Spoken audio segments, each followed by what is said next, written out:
Moses, a name that echoes through scripture like thunder, prophet, deliverer, friend of God.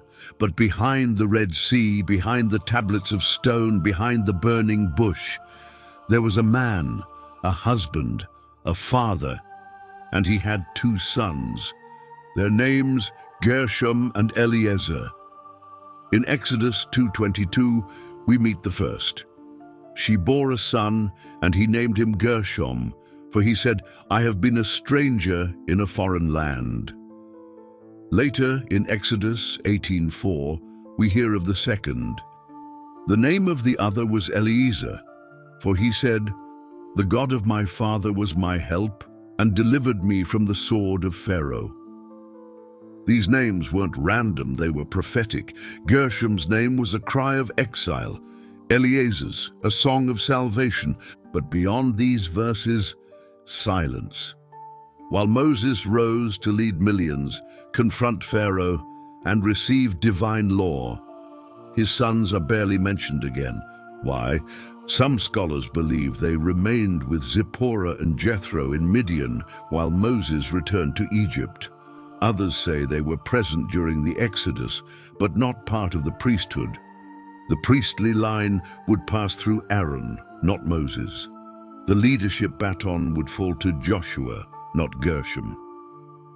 It raises a haunting question. Why were Moses' sons left in the shadows? They were the children of a spiritual giant, yet their names fade from the narrative. No miracles, no leadership, no books written, just forgotten. But maybe their story is more relevant than we think.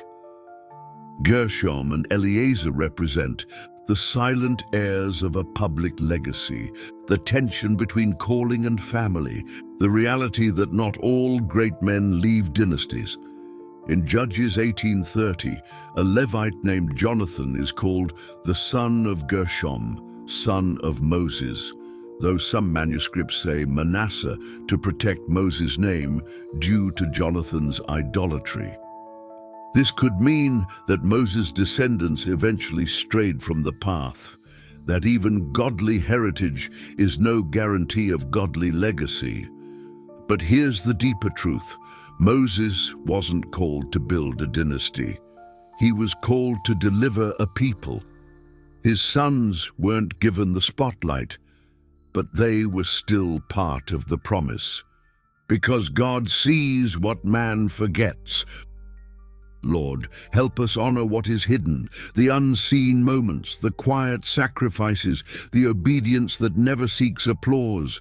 Teach us to walk in legacy, not fame, to build what lasts beyond our lifetime rather than chase what fades in an instant. May our hearts be anchored in your purpose, not in human praise, knowing that true fulfillment is found not in recognition, but in surrender to your will. Remind us that even in silence, you are